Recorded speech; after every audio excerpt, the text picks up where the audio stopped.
up? This is Starr Rocque, and we are at Doughpe, the hip hop cookie shop. That's Doughpe, Doughpe. Get it? See, when you're a hip hop head, it becomes a part of everything you do, even in business. So let's go inside and check out some of these hip hop themed cookies baked in Brooklyn with love.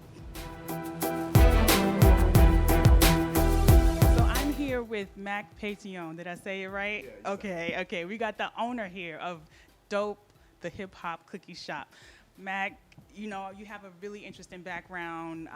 You've done photography. I know you've been in you've had your hand in a bunch of different things. So this is just like another labor of love. Tell me about how this was born in the pandemic with you and your two daughters.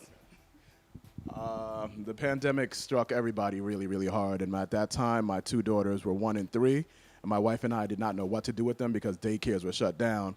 And me being the consummate nerd who just want to learn, I can't waste that precious time for them to learn.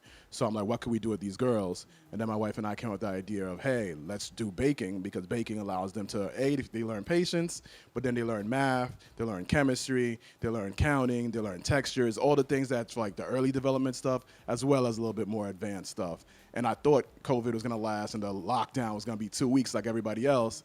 2 years later, we have a full-fledged business, and now my daughters are actually partners in the business themselves. So they're, passing on that legacy.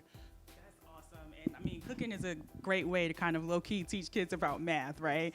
So, I mean, but on top of that, it's just a fun concept, right? Like, I'm sure you channel your Haitian roots, your American roots into everything that we do, the hip-hop, of course. So talk about that. Talk about the hip-hop influence. Well, I was a hip-hop photographer for 10 years, and of course, I'm a hip-hop junkie. So it was just really a perfect time for me because my daughters were big fans of a cookie company I will not name, and I was just like, hey, why is there no black version of this? And I'm like, we could do it better. So that's kind of how it spun off, and I was just trying to figure out, like, what would be the angle? And then I found out it was the 50th anniversary of hip-hop, and I'm like, and so many kids of so many different generations have a different lens and perspective of hip hop because your 7 to 10 year perspective of it versus my 7 to 10 year perspective of it. I felt like the cookies is a great way. The same way I was teaching my daughters, you could teach people about the different eras and the different artists and the different things. Exactly. Yeah.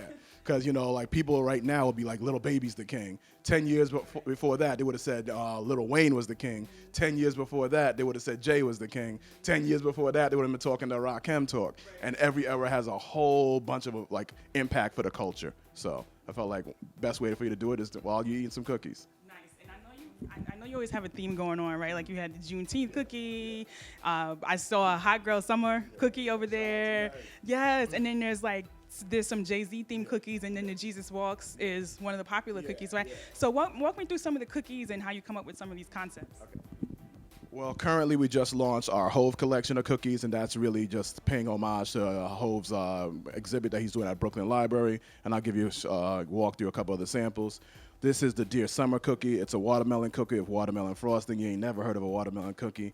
And then we call it Dear Summer because that was Jay-Z's hit song for the summer. So it was perfect. This one is the Hawaiian Sophie cookie. It's a coconut cookie with coconut custard with toasted coconut on top. And we call it the Hawaiian Sophie because that was Jay-Z's very first song he ever featured on with Jaz-O, wearing the whole Hawaiian getup, and it was crazy.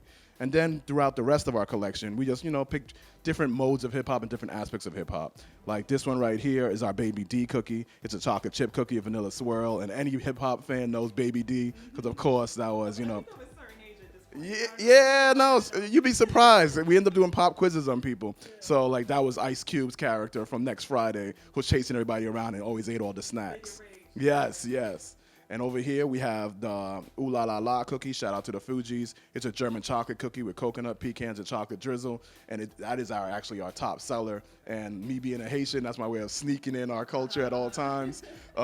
We have our cream cookie. Wu-Tang says cash rules everything around them. We say carrot cakes rule everything around us. So that's why we call it the cream cookie. So there's always a fun story and a little twist. And I feel like we expand on our range of eras when you do it that way. We have the classics, the OG ones, and then we have the newest ones. That way everyone feels like they're a part of the experience. Right.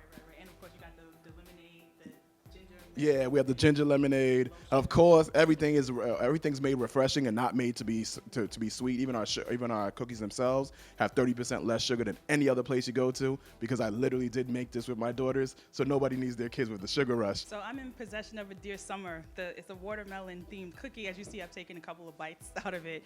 It's really good. It has a very light watermelon taste, so it's not like pow. It's very subtle.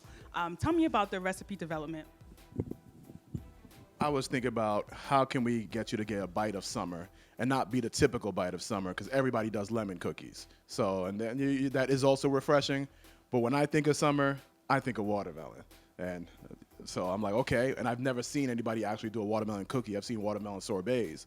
So I'm like, oh, this could be different. And then, especially in conjunction with that line, when I thought of the name for the Dear Summer, I actually came up with the name of the cookie before I even came up with the recipe for the cookie. So once I was already locked into Dear Summer, it's like, okay, what makes me think summer? I thought watermelon. I looked around. I didn't see any real watermelon like based cookies. And I was like, okay, we got action. And I just wanted to double down on it in 2 different ways. So I had the watermelon base cookie with the watermelon extract, and then I actually made coconut and watermelon frosting on the top. So that way it really just tied it in, but it wasn't too coconut watermelon with buttercream. And then I felt that the chocolate drizzle just added a little texture to it. Just doing a little that just was just enough. A little splah, a little splah, you know? I just got like a big bite of the watermelon frosting. It's really good. I know you don't do cakes, but that frosting could probably take you places. Thank you, thank you, thank you, thank you. Finally, what do you want people to know about the Hip Hop Cookie Shop? Why should they come pay you a visit next time they're in Brooklyn? Because we don't make good cookies. We make dope cookies, period.